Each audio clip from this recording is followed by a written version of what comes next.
예, 반갑습니다.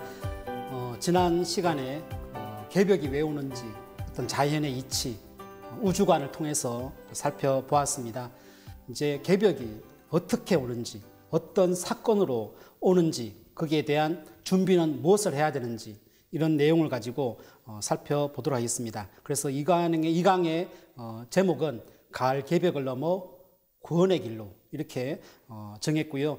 상제님께서는 천하의 대세를 아는 자는 생기, 살 기운이 붙어 있고 천하 대세의 어두운 자에게는 사기, 죽는 기운밖에 없다 이런 말씀을 하셨는데 결국은 개벽의 관문을 통과하는 가장 선제 요소가 뭐냐, 대세를 알아야 된다는 이 말씀을 먼저 머리에 주입을 하고 제 말씀을 들어주면 좋겠습니다. 자, 그림 도표를 하나 보겠습니다. 세계자연기금에서 2014년도 지구 생명 보고서에 이런 내용을 언급한 사실이 있습니다. 2013년부터는 어머니 지구가 1.5개 더 있어야 된다. 결국은 지금의 이 지구는 더 이상 인간을, 더 많은 만물을 수용할 수 있는 범위를 벗어났다. 이게 이제 2013년부터 언급이 되었습니다. 그러면서 2030년에는 지구가 2개 있어야 되고 50년이 되면 지구가 3개가 있어야 된다. 아니 어떻게 지구가 계속 이렇게 시간에 따라서 만들어질 수 있겠습니까? 그렇다고 해서 어떻게 그럼 이 성장을 멈춰야 되는데, 그럼 성장을 멈춰야 될지 지구를 더 만들어야 될지 이걸 한번 고민을 우리가 해봐야 되는데, 1강에서 우리가 살펴본 우주의 영원한 그 근본 질서는 생장염장입니다. 우리가 봄은 탄생하고 여름은 성장을 하고 이걸 이제 성천이라고 합니다. 양의 시간대라고 하죠. 근원에서 멀어지는 역운동을 합니다. 그게 분열의 극한에서 가장 성장의 극한에서는 이제는 수렴, 통일을 하는 그런 시간의 변화 운동을 한다는 거죠. 그래서 우리가 가을의 정신은 수렴, 수확이고 겨울은 다시 폐장해서 휴식하는 이런 사계절로 이렇게 시간의 길이 있는데요. 분명한 것은 정화, 이 정화라는 것은 더러운 것을 씻어낸다라고 했죠. 더러운 것을 씻어낸다, 깨끗하게 한다. 그럼 어떻게 씻어내는가? 어떻게 깨끗하게 인류를 씻어줄 수 있는가? 그리고 어떻게 이 동서양의 판을 고르게 할 수 있는가?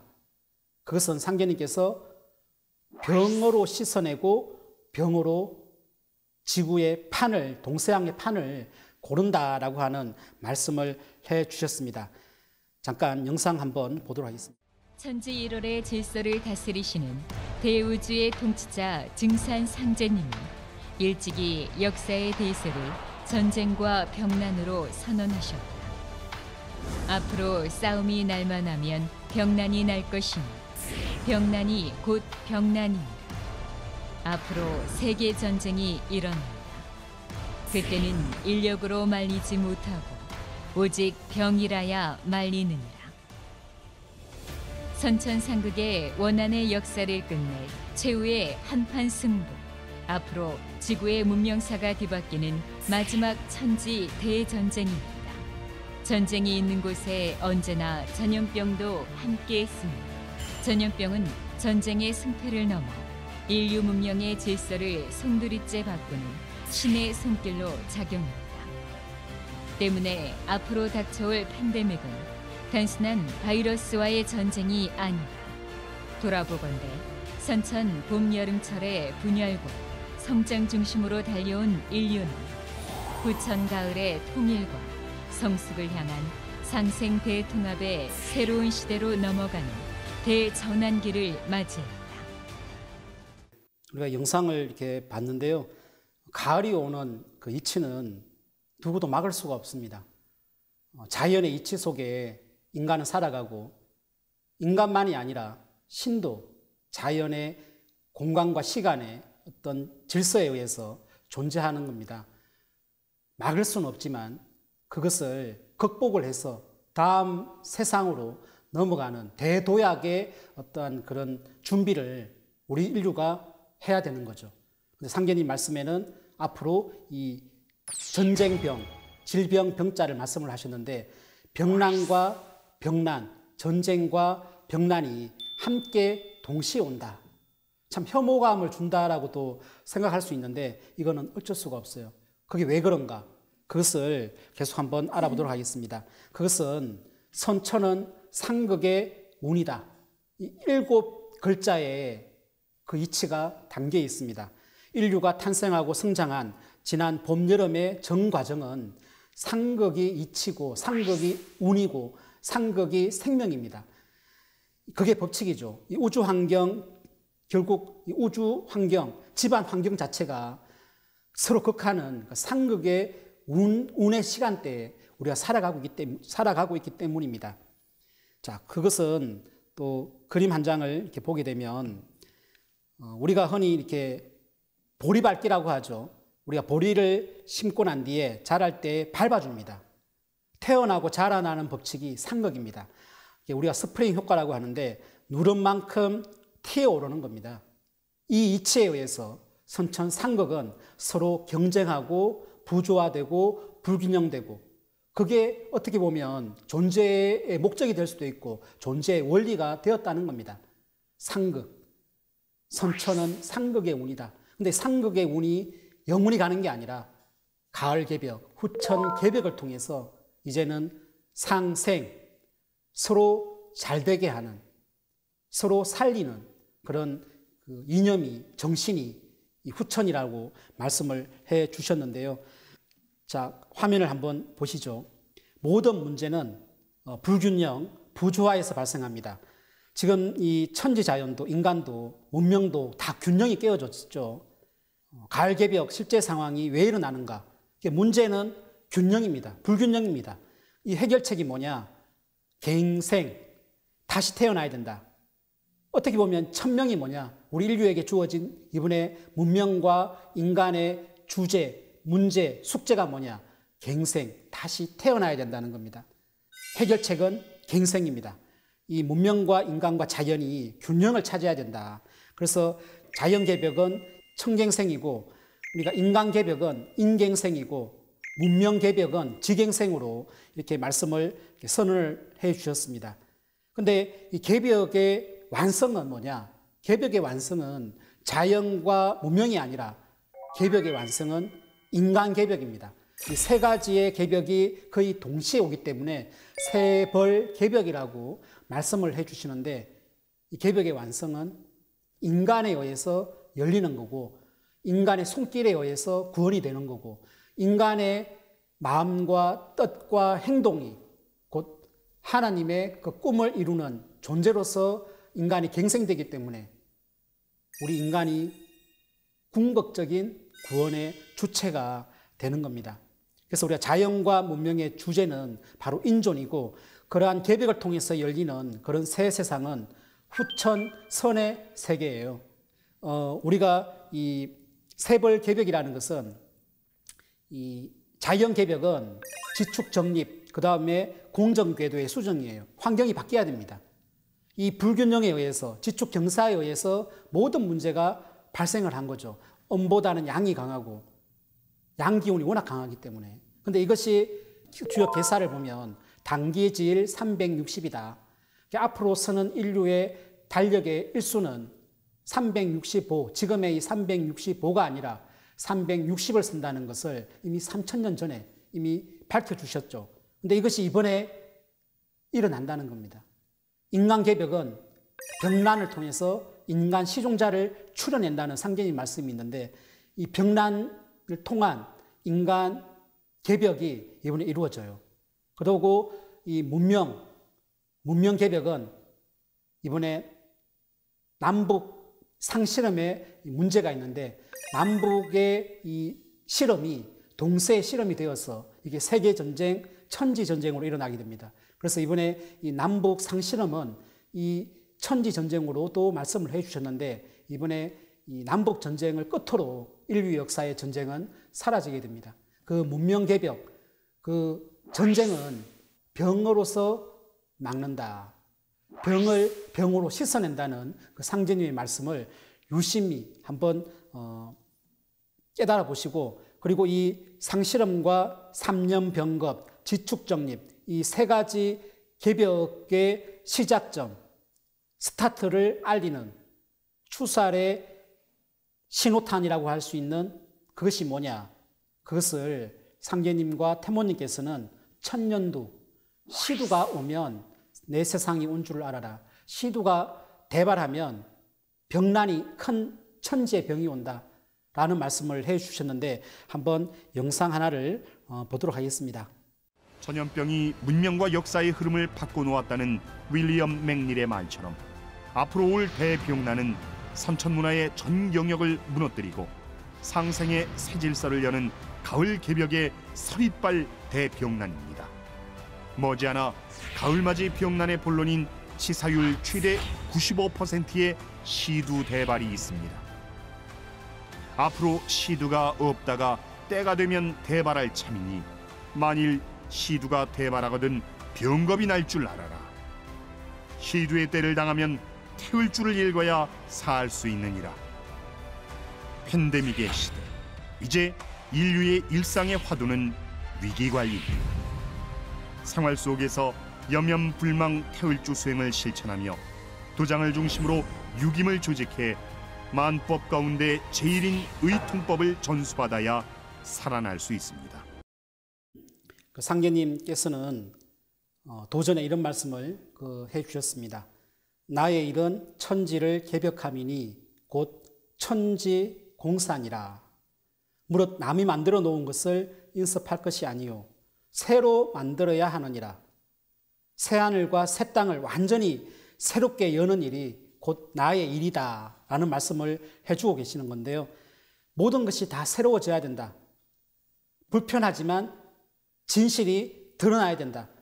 이것이 이제 가을의 이치이고 정신인데요.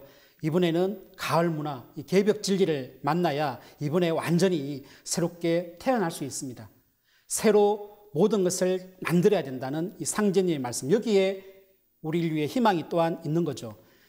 지금은 모든 것을 다 바꿔야 된다. 새로 갈아 끼워야 된다. 새로운 옷을 입어야 된다. 옛 성인의 도나 가르침, 윤리 도덕으로는 병든 천지를 고칠 수가 없다. 천지의 질서의 틀을 바꿔주시는 이 정산 상제님께서 151년 전에 인간의 몸을 갖고 오셨어요. 인류 문명사의 근본 질서를 바꾸어 주셨습니다.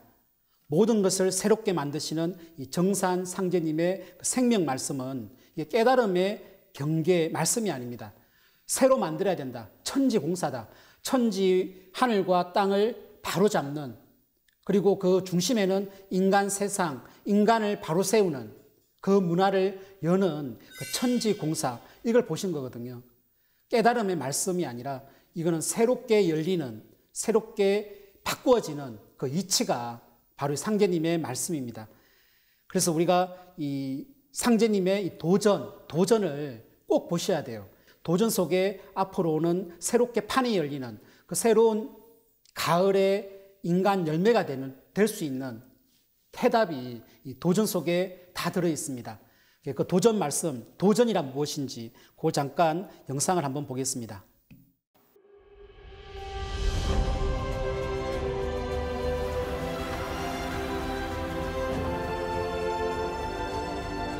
세상은 어디를 향해 가는 걸까요? 나는 무엇을 해야 할까요?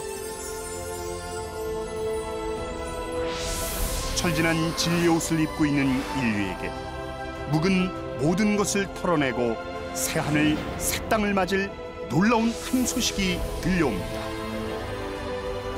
동서의 성자와 철인들은 밀려오는 대개벽의 물결에서 인류를 건져주실 아버지 하느님이 오시리라 외치고 또 외쳤습니다. 그리고 마침내 후천개벽 새시대의 여명이 밝아오던 1871년 동방의 이 땅으로 증산 상제님이 강세하셨습니다. 천지의 원주인 아버지 상제님의 생애와 모든 가르침, 다가오는 가을개벽 넘어 5만 년 지상 성경의 놀라운 비전, 지금 만나보세요. 후천 성경 건설의 무극대도 새 진리원전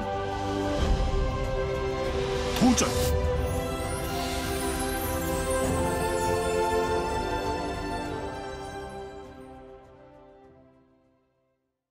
이 도전은 천지를 담는 그릇입니다. 자연의 이치를 그대로 새겨놓은 깨달음의 정수가 이 도전 속에 다 들어 있습니다. 그렇기 때문에 도전은 모든 인류의 보물이라고 볼 수 있습니다. 우리가 보이는 경계에 따라서 사람은 말을 할 수가 있습니다. 깨닫지 않고는 그 수위에 벗어나는 얘기를 할 수가 없는 거죠. 그래서 보이는 경계에 따라서 말할 수가 있고 또 보는 높이에 따라서 차원이 다릅니다. 우리가 이 도로에서 보는 도시는 한 면만 볼 수가 있습니다. 그러나 산 정상에서 보는 도시는 전혀 다른 세상이고 전혀 다른 고차원의 세계가 눈에 펼쳐집니다. 이 문화의 차이, 언어의 차이, 또 지적인 차이, 정보의 차이, 깨달음의 차이에 의해서 달리 부분을 말할 수는 있습니다. 그러나 그것이 일부분이지 그것이 전체를 통틀어서 해답을 내놓을 수 있는, 제대로 정의할 수 있는 그것은 아니지 않습니까? 여러분들은 이 천지의 그 중심에 서십시오. 그 천지 가운데에 인간이 바르게 설 때 진정 이 천지의 뜻을 이루는 그런 우주의 열매가 될 수가 있습니다. 세상을 볼 수 있는 그 눈을 열어야 되는데 그것은 반드시 이 도전을 통해서만 가능하다는 것을 꼭 전해드리고 싶습니다. 제가 오늘 꼭 전해드리고 싶은 상제님의 성구 하나가 이렇게 더 있는데요. 여기에서 저는 많은 희망을, 꿈을 다시 일어서는 용기를 얻는데 모든 것이 나로부터 다시 새롭게 된다. 이제는 모든 것이 다시 태어나야 된다. 이것이 이제 근대사의 첫 출발, 동학의 다시 개벽의 선언이고 실제 다시 개벽을 완성하는 그 상제님의 가을 개벽 진리가 바로 정산도입니다. 이 큰 가을은 상제님으로부터 모든 게 다시 열리게 됩니다. 다시 개벽과 이 가을 개벽, 이것을 한번 꼭 새겨 보시고요. 누가 구원을 하는가? 이 가을 개벽기에는 누가 구원을 하는가? 거기에는 자연의 이치가 있습니다. 그것은 화면을 보시면 한 그루의 그 나무에 비유하면 열매가 다시 개벽이거든요. 다시 태어나는 겁니다. 열매에서 다시 시작을 합니다. 뿌리가 열매가 되지만 열매가 다시 뿌리가 되거든요. 그 뿌리가 되는 다시 시작점, 그게 열매입니다. 열매가 갱생이거든요. 그러면 이 낙엽이 되는 이유와 열매가 되는 이유가 뭐냐? 그것은 가을철에는 이 수기가 생명의 기운이 뿌리로 내려가면서 낙엽이 되고 열매를 맺습니다. 결국은 뿌리로 돌아가야, 뿌리를 찾아야만 열매가 된다는 이 사실이 구원의 섭리이고 이치인 거죠. 이 정산도의 종지, 즉 어떤가는 그 가르침이 뭐냐면 크게 두 가지가 있습니다. 그 하나가 뭐냐면 후천개벽이고 두 번째가 원시반본입니다. 시원을 찾아 근본으로 돌아가라. 원시반본의 그 실천 이념으로 이제 보온과 회원과 상생이 이제 정산도의 주된 진리 중심이죠. 그래서 이 가을의 정신은 뿌리를 찾아야 되고 뿌리를 통해서 다시 시작할 수 있다. 모든 만물은 나무도 그러고 미물 곤충도 그러고 뿌리 없는 생명은 절대 있을 수가 없습니다. 그런데 이 뿌리가 내가 힘들 때 가장 큰 안식처가 되고 거기서 다시 내가 생명을 회복할 수 있는 그것은 뿌리입니다. 뿌리. 내 부모가 뿌리고 내 조상님이 뿌리고 국가로 얘기하면 우리 국조 성신, 삼신님이 우리들의 뿌리가 되는 겁니다. 그 뿌리를 찾을 수 있을 때 열매가 된다는 것이 이치거든요. 구원관이라는 것은 보편적이어야 된다고 생각을 해요. 그것은 오직 자연의 이치, 섭리가 구원관의 핵심 포인트가 되어야 된다고 봅니다. 상제님 말씀을 한번 이렇게 보면 만성 모든 선령신들이 모두 나에게 봉공하여 덕을 쌓음으로써 자손을 타내리고 살 길을 얻게 되나니 너희에게는 선령, 조상이 하나님이다. 너희는 선령을 찾은 연후에 나를 찾아라. 선령을 찾기 전에 나를 찾으면 욕급 선령을 욕되게 한다. 사람들이 천지만 섬기면 살 줄 알지만은 먼저 저희 선령에게 잘 빌어야 하고 또 그 선령이 나에게 빌어야 비로소 살게 된다. 그러니까 너희들의 첫 번째 하나님은 내가 아니고 너희들의 뿌리인 조상 선령이다. 또한 상견님께서는 조상은 아니 위하고 나를 위한다는 것은 부당하다. 그래서 조상 제사를 지내는 것은 천지의 덕에 합한다라고 하는 말씀을 해 주셨거든요. 천지의 덕과 똑같은 게 뿌리를 찾고 조상님께 제사 지내는 것이 이 천지의 덕이다 라는 말씀인데, 우리가 이 도의 완성은 덕입니다. 덕. 도만으로는 되지 않습니다. 자연의 이치만으로는 되지 않습니다. 거기에는 배품이 있어야 되고 인간의 노력이 있어야 되고 행동이 있어야 된다는 거죠. 그 행동이 결국은 완성입니다. 덕으로서 도가 완성이 되는 건데, 이 덕이라는 것은 뿌리를 찾는 그 진리를 베푸는 거라고 저는 확신 있게 전해드리고 싶습니다. 자, 좀 정리를 이렇게 해나가겠습니다. 태울주는 뭐냐? 약이 없다라고 하셨는데 상견님께서는 병은 태울 줄 알아야 막아낸다. 태울주는 만병을 물리치는 구축, 병마의 조아주라. 이 마를 물리친다는 거죠. 그 마가 뭐냐? 병마라는 겁니다. 그 병마가 병을 일으키는데 그 병마를 물리치는 그 조아주가 뭐냐? 바로 태울주다. 또 상견님께서는 태울주는 여의주다라고 하는 말씀도 해주셨는데, 내가 이 세상 모든 약기운을 태울주에 붙여 놓았느니라. 약은 곧 태울주다. 속담에 병 주고 약 준다는 말이 있습니다. 천지에 병이 있으면 천지에 약도 있어요. 천지는 다 죽이는 이치는 없거든요. 구원의 손길이 있습니다. 그 구원의 손길은 신이 아니라 이분의 인간의 손길입니다. 지금은 우리가 이 생존 수행을 해야 됩니다. 또한 상견님께서는 만법 가운데 의통법이 제일이다 라고 하는 말씀을 해주셨는데, 의통을 지니고 있으면 어떠한 병도 침범하지 못하리니 녹표다. 녹줄이 붙는 표다. 그리고 때가 되어 병겁이 몰려오면 서양 사람도 역시 이것으로 건질 수 있습니까? 천하가 모두 같다. 그러니까 모든 법 가운데 최고의 법이 의통법이라고 했는데 왜 그런가? 그러니까 누구도 손써 볼 수 없는 극한 상황에서 유일한 법방, 유일한 약을 쥐고 있기 때문에 이 의통이 가장 모든 법 중에 어뜸이라고 얘기를 내려주신 거죠. 자, 상견님께서 너희들은 오직 의통을 알아두라. 상견님은 의통을 전수를 해주셨어요. 이게 정산도의 진법, 도법의 그 정수가 전수되어지는 건데, 이번에는 우리가 이 의통법과 태울주를 전수를 받아야만 이번에 우리 인간이 가을 후천 성경세계로 들어설 수가 있습니다. 우리가 이 태울주라고 하는 것은 무형의 그 신권이라고 본다면, 의통이라는 것은 유형, 실물입니다.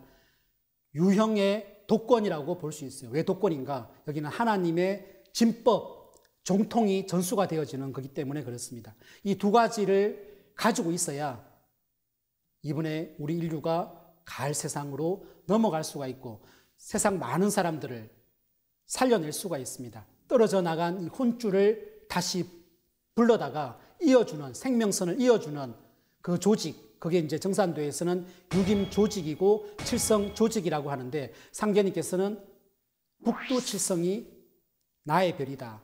내 별이 칠성이다 라고 하는 말씀을 해주셨는데요. 여러분, 하나님의 별자리가 어딘 줄 아세요? 그 칠성입니다. 칠성. 근데 요즘 그 뉴스 하나를 본 적이 있는데 잠깐 이걸 한번 보도록 하겠습니다. 극한 에너지를 지닌 우주선이 북두칠성 근처에서 나온다는 사실을 100여 년 만에 규명했습니다. 이 한국과 미국, 일본, 러시아 과학자 125명으로 구성된 국제 공동연구팀은 2008년부터 5년 동안 72개의 우주선을 관측한 결과 19개의 우주선이 큰 곰자리의 북두칠성 근처에서 생성된다는 사실을 발견했다고 밝혔습니다. 우주선은 우주에서 지구로 떨어지는 모든 입자를 뜻하며 이 가운데 일부는 인간이 측정할 수 있는 최대 크기의 에너지인 극한 에너지를 지닙니다. 지난 1912년 극한 에너지를 지닌 우주선의 존재가 처음 알려졌지만 어디서 만들어지고 어떤 과정을 통해 지구로 오는지는 100년 넘게 밝혀지지 않았습니다. 우리가 하나님의 그 문화는 십수 문화라고 합니다. 근데 이 십수가 삼신과 칠성으로 이렇게 나누어지게 되는데요. 이 우주에서 가장 그 조악 기운이 크게 내리는 별이 어디냐? 북두 칠성이다. 그 칠성의 기운을 가지고 칠성의 조직을 가져서 하나님의 역할을, 하나님을 대행하는 생명선을 이어주는 그 일을 하는 그 조직이 정산도의 유김과 칠성 조직이고, 그것을 집행하기 위한 것은 태월주와 의통을 함께 지녀야만 그게 가능합니다. 태월주만 이런다고 해서 구원이 되는 건 아니거든요. 가을을 맞이하는 인류의 주제는 다시 태어나는 갱생입니다. 하늘도 다시 태어나는 개, 땅도 다시 태어나는 벽. 그럼 인간은 어떻게 다시 태어나냐? 인간은 참여하는 간입니다. 인간은 참여한다. 천지개벽에 참여하는 유일한 길이, 유일한 법이 뭐냐면 그것은 하나님께서 이 땅에 오셔서 전수해 주신 이 의통법을 만법 가운데 가장 최고 어떠민 의통을 전수를 받아서 그걸 집행하는 일을 참여할 때 그것은 진짜 인간다운 인간이 될 수가 있습니다. 이번에는 의통을 지녀야 이번에 인존이 됩니다. 우주에는 도가 있습니다. 그 도가 이치입니다. 도는 일엄일양지위도, 한 번은 엄운동, 한 번은 양운동. 우리가 생명의 유지를 들숨과 날숨으로 하듯이 모든 것은 이 âm 양운동에 의해서 일어나는 겁니다. 순환에 의해서 오는 거죠. 봄이 있으면 가을이 있습니다. 봄은 만물을 탄생시키고 가을은 모든 것을 수확을 합니다. 근데 수확은 그냥 되는 게 아니라 가을 서리바를 받음으로 해서 열매가 맺힙니다. 그런데 이 도만 있다라고 하면 이 우주 안에 있는 모든 생명, 인간은 그날이 멸종입니다. 때가 되면 일어나는 사건이기 때문에. 그러나 그 사건 중심에 직접 뛰어들어서 인간 세상에 오셔서 직접 자세한 구원의 법방을 찾으시고 그 법방을 의통과 태월주로 전수해 주신 인존 하나님, 상제님 이 분을 꼭 만나셔서 진짜 천지에서 필요로 하고 천지에서 쓰임받는 그런 인존이 되시기를 바라면서 오늘 권관 여기서 마치도록 하겠습니다. 감사합니다.